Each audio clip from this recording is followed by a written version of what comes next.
नमस्कार, आप उत्तराखंड देख रहे हैं। मैं हूं आपके साथ नया। मुख्यमंत्री पुष्कर सिंह धामी ने अपनी दूसरी सरकार के 3 वर्ष का कार्यकाल पूरा होने पर प्रेस कॉन्फ्रेंस किया है।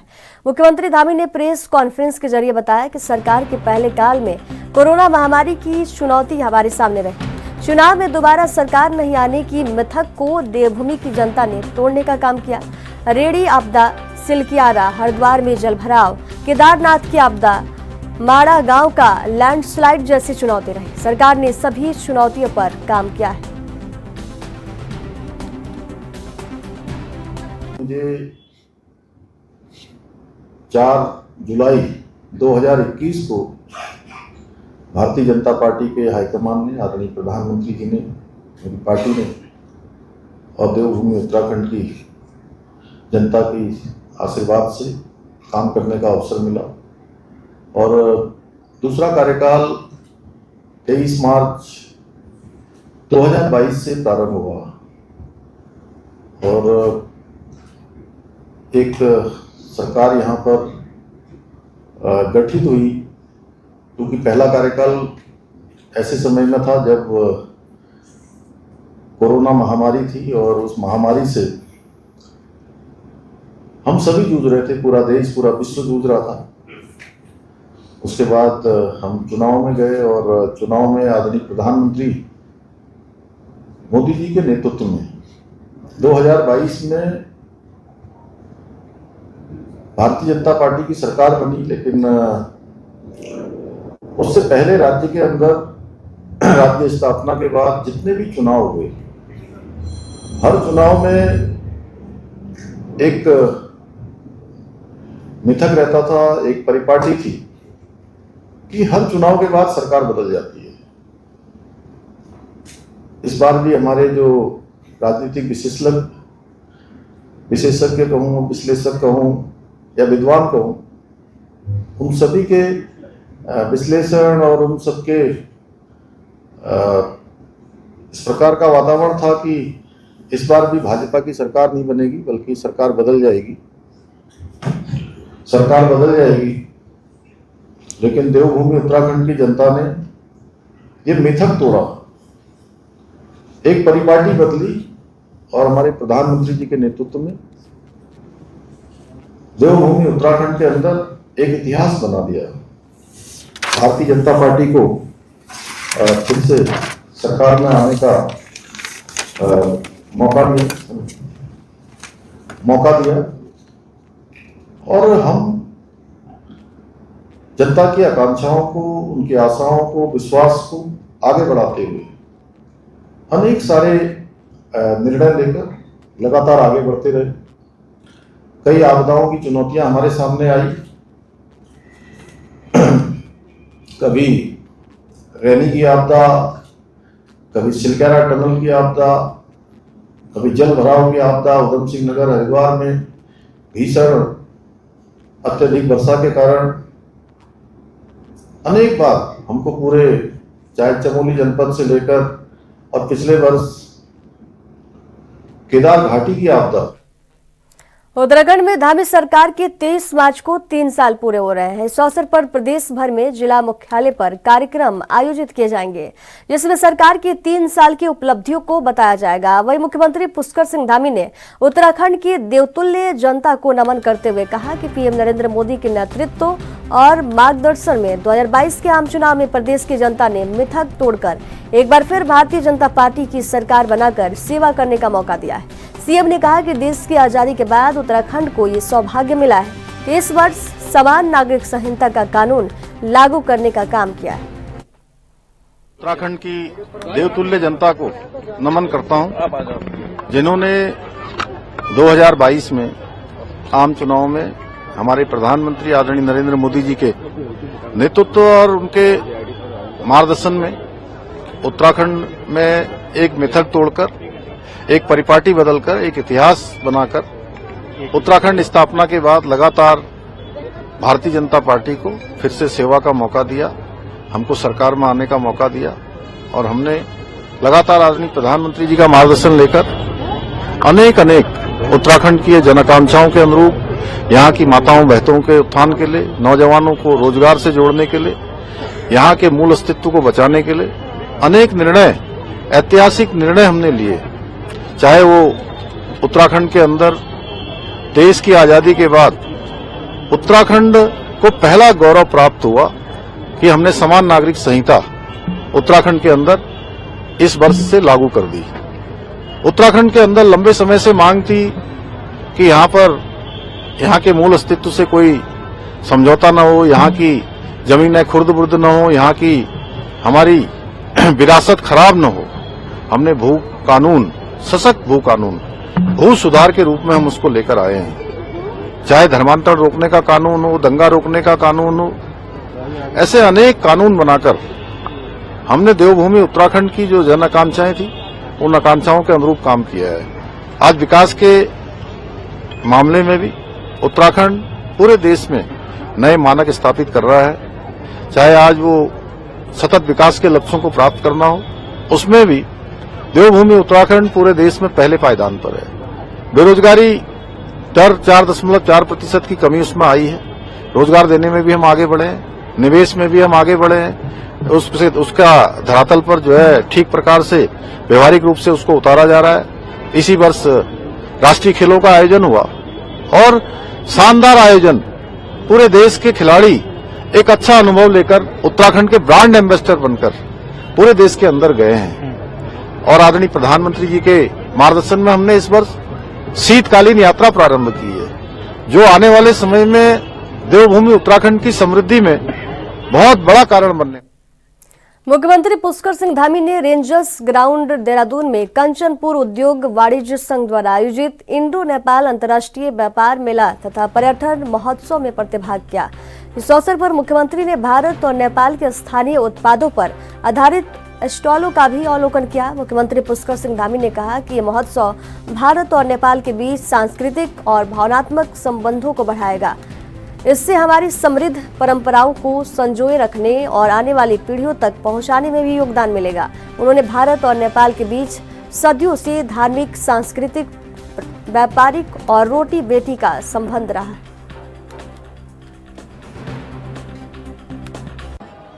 इस तीसरे इंडो नेपाल व्यापार मेले तथा पर्यटन एवं सांस्कृतिक महोत्सव में आप सबके बीच में उपस्थित होकर मुझे अपार हर्ष की अनुभूति हो रही है। और मैं आज से लगभग 7-8 साल पहले महेंद्रनगर में आयोजित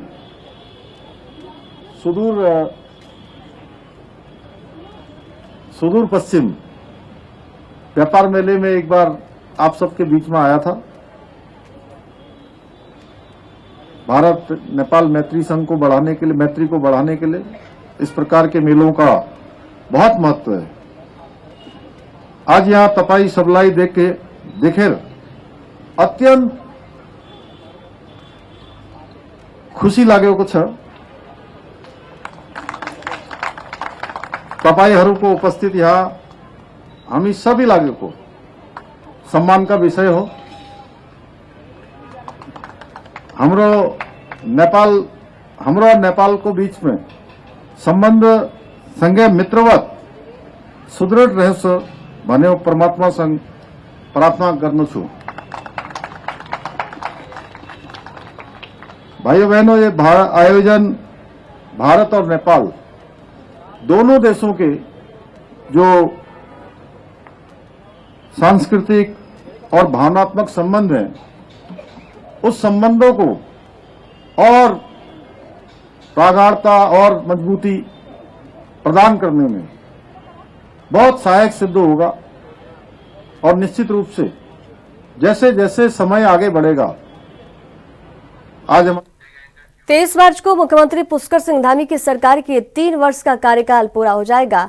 इन 3 वर्षों के कार्यकाल में सरकार की उपलब्धि को जन जन तक पहुंचाने और इन उपलब्धियों को उत्सव के रूप में मनाने के लिए सरकार 23 मार्च को जनसेवा थीम के रूप में इसे मनाएगी। 23 तारीख को जो पूरे राज्य स्तर पर हमारे 3 सालों की जो हमारी सरकार ने जो विकास के कार्य किए हैं, जो लोक कल्याणकारी योजनाएं की हैं, और मैं तो ये समझता हूँ कि उत्तराखंड का सौभाग्य है कि इस प्रदेश को युवा ऊर्जावान मुख्यमंत्री आदरणीय श्री पुष्कर सिंह धामी जी मिले हैं, जिन्होंने पूरे देश में आज उत्तराखंड को एक अग्रणी राज्य में स्थापित करने का हर संभव प्रयास करते हुए तमाम जन कल्याणकारी योजनाएं की हैं। और मैं समझता हूँ कि ये जो कार्यक्रम किया है, निश्चित रूप से इस कार्यक्रम के माध्यम से प्रत्येक विधानसभा में जो हमारे लोक कल्याणकारी कार्यक्रमों के माध्यम से जो लाभार्थी हुए हैं, जिस प्रकार के हमारी सरकार ने कार्य किए हैं, उन कार्यों का आम जन तक व्यापक रूप से प्रचार प्रसारित होगा। साथ ही उस दिन तमाम प्रकार के जो स्टॉल के माध्यम से, तमाम प्रकार की गतिविधियों के माध्यम से जो लोगों को सुविधाएं मिलनी होगी उसको मिलेंगे। आज यहाँ पर जो हमारे नोडल डीडीओ साहब आए थे, एसडीएम साहब थे, तमाम अधिकारी थे, विभागीय अधिकारी यहाँ पर थे, तमाम हमारे जनप्रतिनिधि लोग थे, हमारे मंडल के अध्यक्षगण थे, तमाम लोग यहाँ पर थे। और निश्चित रूप से अभी इस कार्यक्रम को सफल बनाने के लिए हर स्तर पर, ब्लॉक स्तर से लेकर के और हर स्तर पर इसकी तैयारियां चल रही है। और मैं समझता हूँ कि जो सरकार की मंशा है, उस मंशा को आम जन तक पहुंचाने का इससे बेहतर कोई कार्यक्रम नहीं हो सकता है। और निश्चित रूप से इस कार्यक्रम के माध्यम से हमारी सरकार की जो सेवा सुशासन का जो उनका संकल्प था वो देखने को मिलेगा। राज्य सरकार के 3 वर्ष पूर्ण हो रहे हैं 23 मार्च को। उसमें जन सेवा थीम पर हर विधानसभा स्तर पर पूरे उत्तराखंड पे एक कार्यक्रम आयोजित किया जाना है, जिसमें राज्य सरकार और केंद्र सरकार के इन 3 वर्षों में किए गए महत्वपूर्ण निर्णय और कार्य और योजनाओं का विवरण प्रस्तुत किया जाना है। और इसके अलावा इसमें बहुउद्देशीय शिविर, चिकित्सा शिविर और विभिन्न विभागों के जो स्टॉल्स इत्यादि भी लगाए जाएंगे, ताकि आम जनता की शिकायतों का भी निराकरण हो सके। और उसके अलावा यहाँ पर जो विभिन्न विकास खंडों के स्तर पर भी एक आयोजन इसमें किया जाना है।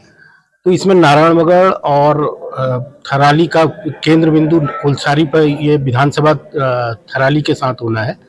तो यहाँ पे इसके संबंध में विभिन्न विभाग के लोग थे, इसमें राजस्व विभाग के एसडीएम साहब और उनकी पूरी टीम, और इसके अलावा पीडब्ल्यूडी के अधिकारी, पेयजल के विभिन्न लाइन डिपार्टमेंट के अधिकारी थे। हमारे साथ हमारे सह नोडल जिला आबकारी अधिकारी भी यहाँ पर उपस्थित हैं। तो अभी इसके बाद हम कुलसारी जो ग्राउंड है वहाँ का निरीक्षण करेंगे और वहाँ पे देखा जाएगा कि किस प्रकार से व्यवस्थाएं सुनिश्चित की जाएंगी। इसी संबंध में माननीय विधायक जी की अध्यक्षता में एक तैयारी बैठक इसमें की गई। शनिवार को राजभवन में बिहार राज्य स्थापना दिवस मनाया गया। इस अवसर पर उत्तराखंड में रह रहे बिहार के निवासियों सहित यहां कार्यरत शासन के वरिष्ठ अधिकारियों ने स्थापना दिवस कार्यक्रम में प्रतिभाग किया। इस अवसर पर बिहारी महासभा ने बिहार की संस्कृति पर आधारित छठ पर्व गायन, भोजपुरी गायन और मैथिली गीत सहित अन्य सांस्कृतिक कार्यक्रम प्रस्तुत किए। इस अवसर पर राज्यपाल लेफ्टिनेंट जनरल गुरमीत सिंह ने सभी उपस्थित लोगों को राज्य स्थापना दिवस की बधाई और शुभकामनाएं दी। चारधाम यात्रा को लेकर ऑनलाइन रजिस्ट्रेशन जारी है। यात्रा के लिए एक ही दिन में सुबह शुरू हुआ और शाम तक 1.50 लाख से ज्यादा भक्तों ने अपना रजिस्ट्रेशन करवाया है। इससे पहले दिन के रजिस्ट्रेशन ने पिछले साल के रिकॉर्ड तोड़ दिए।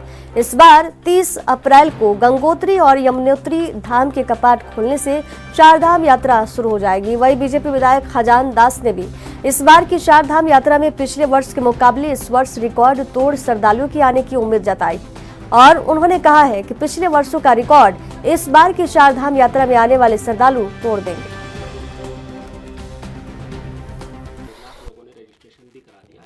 और चारधाम यात्रा पिछले वर्ष के मुकाबले अगर इस बार श्रद्धालुओं की बात करें तो कहीं ना कहीं आपको नहीं लगता कि इस बार जो है रिकॉर्ड और ज़्यादा श्रद्धालु? देखिए, इस समय जो लगता है कि अभी रजिस्ट्रेशन जिस आधार पर किए गए, पहले दिन में 1.5 लाख लोगों ने जो अपने आवेदन दिए हैं और रजिस्ट्रेशन करवाया है, इसके लिए ऐसा लगता है कि आने वाले समय में मुझे लगता है कि एक रिकॉर्ड टूटेगा इस समय, क्योंकि अभी 30 तारीख को माँ यमुना और माँ गंगा के कपाट खुलेंगे, 2 तारीख को केदारनाथ जी के कपाट खुलेंगे और उसके बाद 4 तारीख को बद्रीनाथ जी के कपाट खुलेंगे। और इसमें लग रहा है कि लोगों का पूरी तरह से उत्तराखंड के प्रति स्नेह है, प्यार है और चारों धाम को देखते हुए, चारों नहीं 5 धाम, हमारा हेमकुंड साहिब का भी अभी कुछ समय लगेगा उसमें कपाट खुलने में टाइम है, किंतु फिर भी लोग आएंगे यहाँ पे।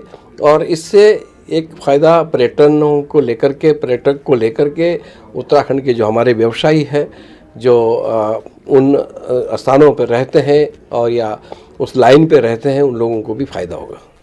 आज के समय में महिलाएं किसी भी क्षेत्र में पीछे नहीं हैं और अब उत्तराखंड के परिवहन क्षेत्र में भी महिलाएं बढ़ चढ़कर भागीदारी कर रही हैं। दरअसल अंतर्राष्ट्रीय महिला दिवस के मौके पर प्रदेश की महिला सशक्तिकरण और बाल विकास मंत्री रेखा आर्य के नेतृत्व में महिलाओं के लिए देहरादून में महिला सारथी योजना का शुभारंभ किया गया था, जिसके जरिए महिलाएं ऑटो रिक्शा, टू व्हीलर के जरिए महिला सारथियों को उनके गंतव्य तक पहुंचा रही हैं। इस पायलट प्रोजेक्ट की प्रगति को 6 महीने देखने के बाद सरकार पूरे देश में ये योजना लागू करने की तैयारी में।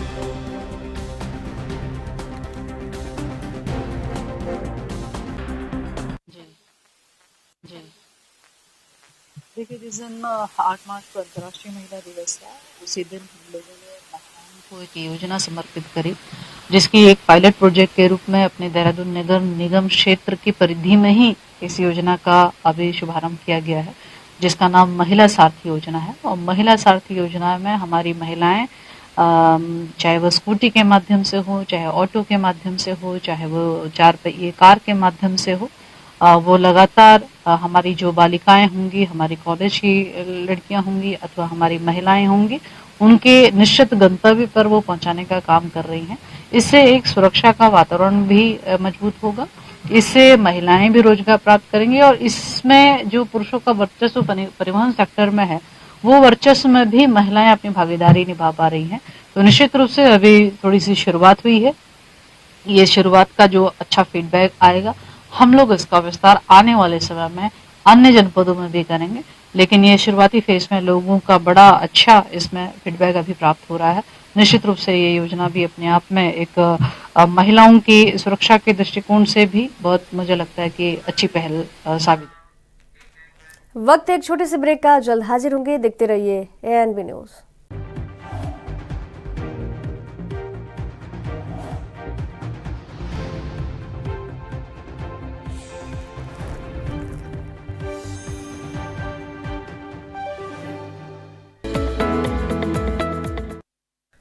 ब्रेक के बाद एक बार फिर से आप सभी का स्वागत है। सरकार के आदेशों के बाद प्रदेश भर में अवैध मदरसों के खिलाफ कार्रवाई की जा रही है। जनपद उधम सिंह नगर की बात करें तो जगह जगह अवैध मदरसों के खिलाफ कार्रवाई देखने को मिल रही है। जनपद के सितारगंज, काशीपुर और जसपुर खुर्द में 1 दर्जन से अधिक अपंजीकृत अवैध मदरसों को सीज किया गया है। जिलाधिकारी नितिन भदौरिया के नेतृत्व में प्रशासन की टीम ने रुद्रपुर में अवैध मदरसों के खिलाफ अभियान चलाया है। भारी पुलिस फोर्स की मौजूदगी में प्रशासन की टीम ने रुद्रपुर के गोटिया सुभाष कॉलोनी में 2 मदरसों को सील कर दिया है। इसके अलावा जसपुर क्षेत्र में मदरसों पर कार्रवाई जारी है। इस दौरान शांति व्यवस्था बनाए रखने के लिए भारी मात्रा में पुलिस प्रशासन भी मौजूद रहा। उधम सिंह नगर में जितने भी हमारे मदरसे सर्वप्रथम हम लोगों ने इनका चिन्हीकरण किया गया। इन चिन्हीकरण के अंतर्गत सबसे पहले तहसील खटीमा में कार्रवाई संपादित की गई, उसके बाद तहसील सितारगंज, तहसील आज यहाँ पे हमारा काशीपुर में कार्रवाई चल रही है। तो एक एक तहसील को इसमें लिया जा रहा है और सभी मदरसों में, क्योंकि हमको कुछ फोर्स की भी आवश्यकता होती है जब हम लोग करते हैं, पूरी टीम जाकर इसको देखती है, जिसमें समाज कल्याण अधिकारी और माइनॉरिटी वेलफेयर ऑफिसर भी मौजूद रहते हैं। तो इसमें हमारे 2 फेज में पूरी कार्रवाई संपादित की जा रही है। जिन भी मदरसों को अवैध संचालन पाया जा रहा है वहाँ पे सील लगाई जा रही है और सभी को नोटिस ऑलरेडी जारी किए जा चुके हैं। अब तक हमारे संख्या लगभग हमें 50 के आसपास हमारे मदरसों की वो हो चुकी है। लगभग हमारे 30 के आसपास लगभग सील हो चुके हैं। इसमें संख्या वेरी करती है क्योंकि हमारी डेली रिपोर्टिंग रोज आती है और जो आज के एंड की जो डे की रिपोर्टिंग आएगी उसी के क्रम में हम लोग अपने पूरी एग्जैक्ट संख्या दे पाएंगे। कांग्रेस नेता गणेश गोदियाल द्वारा कैबिनेट मंत्री धन सिंह रावत पर की गई टिप्पणी और LUCC को लेकर दिए गए बयान पर पौड़ी में राजनीति गरमाने लगी है। बीजेपी नेता और जिला सहकारी बैंक के निवर्तमान अध्यक्ष नरेंद्र सिंह रावत ने गणेश गोदियाल पर हमला बोला है। नरेंद्र सिंह रावत ने कहा कि गणेश गोदियाल LUCC के मामले में जनता के बीच झूठ फैलाकर सस्ती राजनीति कर रहे हैं। किसी पर व्यक्तिगत और अनर्गल टिप्पणी का अधिकार उन्हें नहीं है। नरेंद्र रावत ने कहा कि गोदियाल ने जो भी टिप्पणी की है उसके लिए उन्हें माफी मांगनी चाहिए। केंद्रीय स्तर पर अवैध घोषित किया गया है, जबकि राज्य की कोऑपरेटिव विभाग ने, सहकारिता मंत्रालय, हमारे राज्य के सहकारिता मंत्रालय ने इस पर चुप्पी साधी हुई है। मैं कह रहा हूं कि इसमें धन सिंह रावत जी के संबंधों की जांच होनी चाहिए उस व्यक्ति से। भाई सहकारिता में सहकारिता विभाग चौपट कर दिया, चौपट। ये मेडिकल विभाग चौपट कर दिया, स्वास्थ्य विभाग। मैंने किसी व्यक्ति ने श्रीनगर मेडिकल कॉलेज में सूचना अधिकार के तहत रिपोर्ट मांगी, प्रधानाचार्य साहब रिजाइन करके चले गए। क्या है भाई ये? प्रधानाचार्य जी ने बोला मैं प्रधानाचार्य नहीं रहता, और उस सूचना में इतनी गंभीर बातें हैं, अगले 15 दिन के अंदर हम उस पर भी कार्रवाई करेंगे। हम अभी उसकी और तह तक जाने की कोशिश में है। तो धन सिंह रावत जी, मैं पूछना चाहता हूं आपसे कि इस सहकारिता के अंतर्गत ये उत्तराखंड में इतना बड़ा लोगों के साथ एलएचसीसी में पे आजकल जो हल्ला हो रहा है, मैंने उस बारे में बात करी। और एलएचसीसी का जो कांग्रेस सरकार के पार्टी के पूर्व अध्यक्ष हैं श्री गणेश गोयल जी, उन्होंने माननीय डॉक्टर धन सिंह जी रावत जी पे एक आपत्तिजनक बयान दिया। मैंने इस बारे में बात करी। मैं बता दूं कि जो LHCC Loni urban multi state credit thrift cooperative society है ये, तो जहाँ कोऑपरेटिव लगता है वो हर चीज़ उत्तराखंड सहकारिता विभाग के अंडर में नहीं आता है। मैं आपको बता दूं कि उनका कहना है कि ये सरकार ने ये गड़बड़ किया है, जबकि ये सस्ते लोग मैं बता दूं ये पूरा मामला सस्ते लोग प्रियता का है, और जबकि ये चीज़ सहकारिता विभाग के मामले में कुछ नहीं आता है। और पहले तथ्य होने जो रहे तथ्य के आधार पर आरोप प्रत्यारोप नहीं, ठीक है, राजनीतिक प्रतिद्वंद्विता अलग चीज़ है, लेकिन इस तरह से किसी को भ्रम फैलाना अच्छी बात नहीं है। दूसरा मैं बता दूं कि उन्होंने बताया कि उनका कद छोटा है। मैं बता दूं कि जब राज क्षेत्र को, हमारे क्षेत्र को जब छोटा कद ही पसंद है और छोटा कद ही वहाँ चमत्कार कर रहा है, आज के दिन पे हमारा क्षेत्र का जो विकास है वो अन्य क्षेत्रों में देखा जा सकता है, अन्य क्षेत्रों में उसकी तुलना होती है। तो मैं बता दूं कि जब राज क्षेत्र ने उनको प्यार दिया, छोटे कद को प्यार दिया, तो लंबे कद क्या करना हमने। धन्यवाद आपका। चारधाम यात्रा के लिए अभी 1.5 माह का समय बचा है, लेकिन उससे पहले ही गढ़वाल मंडल विकास निगम के पास 2 करोड़ रुपए से ज्यादा की एडवांस बुकिंग आ चुकी है। महाप्रबंधक गढ़वाल मंडल विकास निगम ने बताया कि यात्रा की तैयारी को अंतिम रूप दिया जा रहा है। इसके साथ ही सभी गेस्ट हाउस को रिनोवेट करने को लेकर मैनेजर्स को निर्देशित कर दिया गया है। उन्होंने कहा कि जल्द ही एक टीम निरीक्षण कर व्यवस्थाओं का जायजा लेगी, ताकि यात्रियों को दी जाने वाली सुविधाओं को समय रहते बेहतर किया जाए। हमने टारगेट निर्धारित किया है, और कितने क्या कुछ बुकिंग की स्थिति अभी है? देखिए, चारधाम यात्रा की तैयारियों में हमने आज बैठक करी है अपने जो हमारे जनरल मैनेजर से उनके साथ, और हमारा प्रयास है कि चारधाम यात्रा से पहले चारधाम यात्रा रूट पर जो भी हमारे गेस्ट हाउसेज हैं, सबसे पहले तो उसमें जो भी माइनर या मेजर रिपेयर वर्क हैं उसको फिट कर लिया जाए। तो रिपेयर वर्क के लिए निर्देशित कर दिया गया है। और चूँकि कई जगह ऐसी भी हैं जहाँ पर काफ़ी ज़्यादा मात्रा में बर्फ़ भी है, तो वहाँ कार्य बर्फ़ थोड़ा सा पिघलेगी, उसके बाद ही प्रारंभ होगा। तो इस संदर्भ में जो हमारी प्रशासनिक कार्रवाइयाँ हैं वो हम लोग आज लग करके उसको पूरा कर रहे हैं। और एक निर्णय ये भी हुआ है कि प्रत्येक सप्ताह हम अपने स्तर से इसमें समीक्षा करेंगे, और जो हमारे होटल के या गेस्ट हाउसेस के जो मैनेजर्स हैं उस पर जीएम साहब वो भी व्यक्तिगत रूप से उनसे समीक्षा कर रहे हैं। एक टीम हमारी जाएगी इन सभी गेस्ट हाउसेस की विज़िट के लिए। हम स्वयं भी जाएंगे, लेकिन एक एडवांस टीम जाएगी ताकि वो आइडेंटिफाई कर सकें कि कहीं कोई और बेहतर या कोई रिपेयर वर्क करना है तो उसको किया जा सके। तो एक तो इस तरीके की व्यवस्था हम लोग बना रहे हैं। दूसरा, हम लोगों की वेबसाइट और हमारा जो पीआरओ ऑफिसेज हैं वहाँ से बुकिंग की प्रक्रिया प्रारंभ हो चुकी है, और मुझे ये बताते हुए बड़ी खुशी होगी कि लगभग 1 करोड़ 90 लाख रुपए की हमारी ऑनलाइन बुकिंग हो चुकी है। और जबकि अभी हमारी सितंबर-अक्टूबर की बुकिंग प्रारंभ नहीं हुई है, क्योंकि एक तयशुदा टाइम ड्यूरेशन रखते हैं हम कि उसके पहले हम एडवांस बुकिंग नहीं लेते हैं। और इसके अलावा जो हमारे पीआरओ ऑफिसेज हैं वहाँ से भी लगभग 17 लाख रुपए की, और भी जो हमारे विभिन्न हैं वहाँ से 11 लाख रुपए की टूर पैकेजेस से। तो इस प्रकार से हम कहें तो लगभग 2.1 CR की जो हमारी बुकिंग है वो हमारी हो गई है। और हमें उम्मीद है कि इस बार GMVN पहले से ज़्यादा इनकम इस बार कमाएगा। खबरों के सफर में दीजिए जाने की इजाजत। देखते रहिए NB न्यूज। नमस्कार।